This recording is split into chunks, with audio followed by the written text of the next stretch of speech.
Bonjour et bienvenue à vous qui découvrez cette vidéo aujourd'hui. Si vous êtes nouveau ici, prenez un moment pour vous abonner à la chaîne et rejoindre cette communauté qui partage des messages d'espérance, de foi et d'édification spirituelle. Si vous êtes en quête de paix intérieure, de vérité biblique et de paroles qui fortifient l'âme, vous êtes au bon endroit. À travers cette vidéo, nous allons méditer ensemble sur un message qui peut transformer notre manière de voir la vie, les épreuves et la relation avec Dieu. N'oubliez pas d'activer la cloche de notification afin de ne manquer aucune des prochaines vidéos qui vous aideront à grandir spirituellement. Maintenant, ouvrons notre cœur et plongeons ensemble dans ce message. Et surtout, restez jusqu'à la fin, car chaque partie de cette vidéo porte une parole importante pour votre vie. La voix résonne doucement, presque comme un souffle ancien qui traverse l'âme humaine. Elle parle avec patience, avec cette tendresse infinie qui précède souvent les avertissements que nous refusons d'entendre. Elle rappelle que la sagesse divine n'est jamais imposée comme une chaîne, mais offerte comme une lumière dans l'obscurité des choix humains. Dieu parle, Dieu conseille, Dieu éclaire le chemin. Pourtant, il ne force jamais le cœur à marcher dans la direction qu'il propose. Regardons l'histoire de Samson. Cet homme, porteur d'une force extraordinaire, mais prisonnier de ses propres décisions. La voix de Dieu l'avait accompagné dès sa naissance, lui promettant un destin marqué par la consécration et la puissance. Pourtant, l'attrait du danger, la séduction du monde et la confiance excessive en ses propres émotions ont peu à peu fermé ses oreilles spirituelles. Dieu ne l'a pas abandonné brusquement. Il a averti à travers les circonstances, à travers la sagesse qui murmure avant la tempête. Mais Samson a choisi d'écouter la passion plutôt que la direction divine, et la conséquence de ce choix a transformé la gloire en douleur, la liberté en captivité. La vérité qui se dégage ici est simple mais profonde. L'amour de Dieu respecte le mystère de la liberté humaine. Dieu n'agit pas comme un dominateur qui écrase la volonté de ses enfants. Il se présente plutôt comme un père qui montre le chemin, éclaire les dangers cachés et attend que le cœur accepte volontairement la marche de la foi. Chaque avertissement divin est une expression d'amour, une tentative de protéger l'homme contre les blessures invisibles que certains choix portent en eux. Dans les paroles de l'Écriture, la voix spirituelle rappelle l'essentiel. Aujourd'hui, si vous entendez sa voix, n'endurcissez pas vos cœurs, dans Hébreux. Ce message n'est pas une menace, mais une invitation à la sensibilité intérieure, à l'écoute de cette conscience spirituelle qui sait parfois avant même que l'intelligence humaine comprenne. Alors souvenons-nous que Dieu avertit, éclaire et guide, mais il attend le consentement du cœur. La bénédiction suit souvent ceux qui apprennent à écouter avant de décider, car certaines souffrances ne sont pas envoyées par Dieu. Elles naissent simplement du silence choisi face à sa voix d'amour. La chute de l'homme ne marque jamais la fin du regard divin posé sur lui. La voix de la grâce continue de parler même lorsque le cœur s'est éloigné. La vérité spirituelle la plus consolante est que Dieu accueille celui qui revient avec un cœur brisé, sans humiliation inutile, sans rejet définitif. L'histoire de la vie humaine ressemble souvent à un chemin marqué par des détours, des erreurs et des moments où l'âme se perd volontairement dans l'ombre de ses propres désirs. Pourtant, la miséricorde divine demeure comme un horizon toujours ouvert pour celui qui décide sincèrement de rentrer à la maison du Père. Prenons l'exemple de Samson, dont la force exceptionnelle n'a pas empêché la fragilité intérieure. Après la défaite, après la perte de sa liberté, son cœur a retrouvé le chemin de la repentance. Et le ciel n'a pas fermé sa porte lorsque la prière est montée dans le silence de l'humiliation. Dieu a répondu à la sincérité de son cri. Cette histoire révèle une réalité spirituelle essentielle. La grâce n'est jamais épuisée pour celui qui revient avec vérité. Cependant, la grâce divine n'est pas une permission déguisée pour continuer volontairement dans le cycle du mal. Il existe une tentation dangereuse qui consiste à penser que le pardon de Dieu efface automatiquement toutes les répercussions de nos décisions imprudentes. La miséricorde n'est pas une négation de la justice, elle est plutôt une restauration de l'âme blessée qui décide de changer de direction. Les lois spirituelles demeurent parfois actives, même lorsque le cœur est pardonné. Dans le livre de Hébreux, Bible, l'Écriture nous rappelle avec solennité que la discipline du Seigneur produit un fruit paisible de justice pour ceux qui ont été ainsi exercés. Cette parole dévoile un principe fondamental. La maturité spirituelle ne consiste pas seulement à recevoir le pardon, mais à apprendre à haïr le péché qui détruit lentement la destinée intérieure. La véritable croissance chrétienne se manifeste donc par une décision consciente de ne plus nourrir les mêmes chaînes invisibles. Le pardon divin restaure, mais la sagesse humaine doit apprendre à refuser les chemins qui conduisent volontairement vers la perte répétée de la liberté spirituelle. Dans le tumulte du monde moderne, l'âme humaine peut facilement perdre sa profondeur silencieuse. Les voix extérieures deviennent parfois si nombreuses qu'elles étouffent la voix intérieure de l'esprit. Les ambitions matérielles, les inquiétudes sociales, la pression de réussir selon les standards humains peuvent progressivement détourner le regard du cœur loin de la présence divine. C'est dans ce contexte que la prière apparaît non seulement comme un acte religieux, mais comme un espace sacré où l'esprit respire à nouveau et retrouve son orientation spirituelle. La prière agit comme un bouclier invisible qui protège la conscience contre les séductions du monde. Elle ne change pas seulement les circonstances extérieures, elle transforme d'abord la perception intérieure de la réalité. Celui qui prie régulièrement développe une sensibilité spirituelle qui lui permet de discerner ce qui nourrit réellement son âme et ce qui la détruit lentement. Dans la vie quotidienne, les tentations ne se présentent pas toujours sous forme de péchés évidents. Elles apparaissent souvent comme des opportunités séduisantes, des ambitions apparemment légitimes ou des distractions qui semblent innocentes mais qui éloignent progressivement le cœur de Dieu. L'enseignement spirituel est clair. La relation avec Dieu ne peut pas être construite sur des moments occasionnels. Elle demande une discipline intérieure, une fidélité silencieuse qui se manifeste même lorsque personne ne regarde. La prière devient alors un dialogue constant entre le ciel et la conscience humaine, un fil invisible qui maintient l'âme attachée à la volonté divine. Dans l'écriture de Matthieu, Bible, il est écrit « Veillez et priez afin de ne pas tomber dans la tentation, car l'esprit est bien disposé, mais la chair est faible. » Cette parole révèle une vérité universelle. L'être humain peut avoir de nobles intentions, mais sans vigilance spirituelle, les forces intérieures peuvent vaciller face aux pressions du monde. Ainsi, prier n'est pas seulement demander des miracles ou des solutions rapides. La prière est aussi un acte de protection spirituelle, un sanctuaire intérieur où le cœur apprend à rester aligné avec la volonté de Dieu. Lire la parole, méditer dans le silence et garder l'esprit fixé sur la lumière divine deviennent des habitudes essentielles pour éviter l'égarement progressif de l'âme. Celui qui prie marche avec une direction invisible mais certaine, même au milieu des distractions du monde.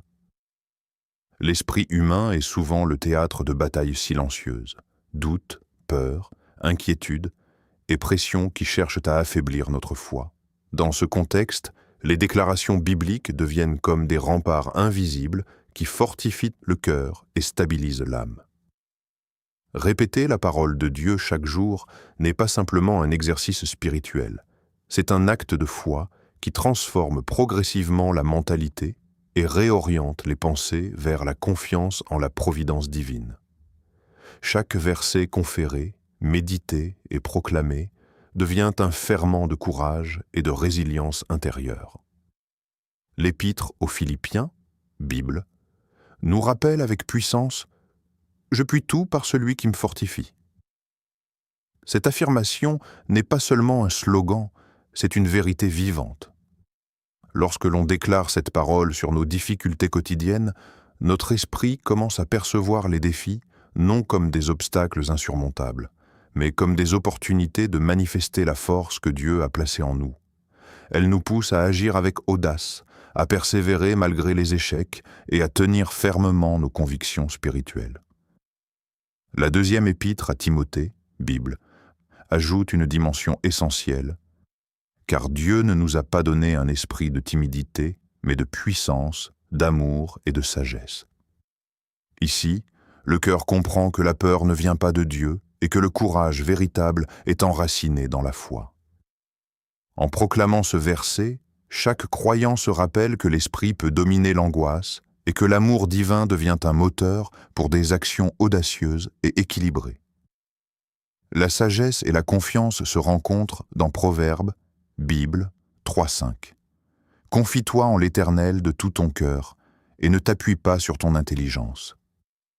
La répétition de cette déclaration transforme la façon de prendre des décisions, permettant aux croyants de dépendre de la guidance divine plutôt que de la logique humaine limitée. Chaque affirmation devient un ancrage qui stabilise le mental face aux tempêtes de la vie. Josué 1.9 rappelle également « Fortifie-toi et prends courage. Ne sois pas effrayé ni épouvanté, car l'Éternel ton Dieu est avec toi partout où tu iras. » Et dans Matthieu, Bible 6.34, la parole enseigne à ne pas s'inquiéter du lendemain, car chaque jour a sa propre peine. Déclarer ces versets quotidiennement, comme un rituel sacré, fortifie l'esprit, clarifie la vision et instille une confiance profonde qui traverse les défis avec assurance. Les déclarations bibliques ne sont pas de simples mots, ce sont des instruments vivants qui, par la répétition et la méditation, transforment le cœur, affermissent l'âme et alignent l'esprit sur la puissance et la fidélité de Dieu. Il existe des moments dans la vie spirituelle où le silence de Dieu semble pesant pour l'âme humaine. Les prières montent, les efforts se multiplient, mais les portes restent fermées et le chemin paraît enveloppé d'une obscurité difficile à comprendre. C'est précisément dans ces périodes que le cœur peut être tenté de conclure que Dieu a oublié, abandonné ou rejeté. Pourtant, la sagesse spirituelle enseigne que la présence divine ne se mesure pas uniquement à la rapidité des réponses visibles. La saison d'attente n'est jamais nécessairement un signe d'abandon. Elle ressemble plutôt à un atelier invisible où la destinée humaine est façonnée avec patience. Dans ces moments, Dieu ne reste pas passif. Il agit dans les profondeurs de l'âme, dans la construction silencieuse du caractère et dans la préparation de ce que l'homme n'est pas encore prêt à porter. Certaines bénédictions exigent une maturité intérieure que seule l'épreuve du temps peut développer. Dans l'histoire sacrée de Ésaïe, Bible, le prophète rappelle que les pensées de Dieu ne sont pas les pensées humaines et que ses voies dépassent notre compréhension limitée. Cette parole invite le croyant à abandonner l'obsession du contrôle et à accepter que certaines promesses suivent un calendrier spirituel plutôt qu'un calendrier émotionnel. L'obscurité apparente n'est donc pas l'absence de Dieu. Beaucoup pensent donc que l'anonymat social ou l'invisibilité des efforts signifie que leur vie n'a pas encore de valeur. Mais l'action divine se déploie souvent dans le secret de l'histoire personnelle. Dieu travaille dans les coulisses du temps, préparant les rencontres, alignant les circonstances et fortifiant le caractère avant l'accomplissement public de la destinée. L'attente devient alors un processus de transformation intérieure plutôt qu'un vide existentiel. La frustration peut être convertie en maturité, la déception en sagesse spirituelle et l'incertitude en confiance profonde. Celui qui persévère dans la foi apprend à croire même lorsque la réalité visible contredit les promesses reçues. Dans la lettre de Galates, Bible, il est écrit que la moisson viendra en son temps si nous ne nous relâchons pas. Cette vérité rappelle que la patience spirituelle n'est pas une faiblesse, mais une force intérieure qui protège la promesse contre l'impatience destructrice. Ainsi, la saison d'attente devient une école de confiance où l'âme apprend que Dieu n'est jamais en retard, même lorsque le cœur humain ressent la pression du temps. La séparation est souvent l'un des passages les plus douloureux du voyage humain, car le cœur s'attache naturellement à ce qui a partagé son histoire. Pourtant, la sagesse spirituelle enseigne que toutes les relations qui s'éloignent de notre vie ne sont pas nécessairement des pertes injustes. Parfois, le retrait de certaines personnes constitue un acte mystérieux de protection divine, une manière pour Dieu de préserver la destinée contre des influences invisibles qui pourraient ralentir ou détourner le chemin de la promesse. S'accrocher au passé peut devenir un poids spirituel qui empêche l'âme de marcher vers la nouvelle saison que Dieu prépare. L'être humain a tendance à vouloir retenir les souvenirs, les visages familiers et les moments qui ont marqué son histoire émotionnelle. Mais la croissance spirituelle exige parfois un détachement intérieur, non pas un oubli cruel, mais une libération progressive du cœur pour permettre à la volonté divine de s'accomplir. Les portes fermées doivent être interprétées avec discernement spirituel. Ce que l'on considère comme un rejet peut parfois être une forme de miséricorde cachée derrière le silence des événements. Pleurer face à la séparation est une réaction profondément humaine et légitime. La souffrance émotionnelle n'est pas un signe de faiblesse spirituelle. Cependant, résister obstinément à un chemin que Dieu a fermé peut prolonger inutilement la douleur intérieure et ralentir la guérison de l'âme. Dans le livre des Psaumes, Bible, il est écrit que Dieu est proche de ceux qui ont le cœur brisé et qu'il sauve l'esprit abattu. Cette parole rappelle que la séparation n'est jamais vécue seule lorsque l'on reste connecté à la présence divine. Même dans le silence d'une relation terminée, Dieu demeure proche pour consoler, restaurer et orienter le cœur blessé vers une nouvelle espérance. Accepter la direction divine à travers les départs n'est pas un acte de résignation, mais un acte de foi mature. C'est reconnaître que Dieu voit plus loin que les émotions présentes et qu'il prépare parfois un futur qui exige que certaines pages se ferment pour que d'autres, plus lumineuses, puissent s'écrire dans l'histoire de la destinée humaine. La gratitude possède un pouvoir spirituel discret, mais profondément transformateur dans la vie intérieure de l'être humain. Face aux difficultés, l'esprit humain a tendance à se concentrer spontanément sur ce qui manque, sur ce qui n'a pas encore été obtenu ou sur les blessures qui semblent dominer l'horizon émotionnel. Pourtant, la sagesse spirituelle invite le cœur à pratiquer un retournement de perspective. Apprendre à regarder d'abord les signes de la fidélité divine déjà présents dans l'histoire personnelle. La gratitude n'ignore pas la souffrance. Elle lui refuse simplement le droit de définir entièrement la valeur de la vie. Dans la vie quotidienne, même au milieu des épreuves, il existe toujours des raisons de remercier Dieu. La respiration, la protection invisible, la force de continuer malgré la fatigue intérieure, ou encore la présence de petites bénédictions souvent négligées, deviennent des preuves silencieuses de l'amour divin. Lorsque le cœur choisit de remercier Dieu avant même de voir la réponse aux prières, un mystère spirituel s'opère. La paix commence à s'installer progressivement dans la conscience humaine. La lettre de 1 Thessaloniciens, Bible, enseigne cette attitude spirituelle fondamentale. Rendez grâce en toutes choses, car c'est à votre égard la volonté de Dieu en Jésus-Christ. Cette parole ne signifie pas qu'il faut remercier pour la souffrance elle-même, mais qu'il faut maintenir un cœur reconnaissant, même lorsque la compréhension humaine des événements reste limitée. La gratitude devient alors un choix volontaire, un acte de foi qui dépasse les émotions instables. Lorsque l'homme pratique la reconnaissance spirituelle, son regard intérieur change progressivement. L'attention se détourne du manque pour se tourner vers l'abondance des dons invisibles que Dieu dépose quotidiennement dans l'existence humaine.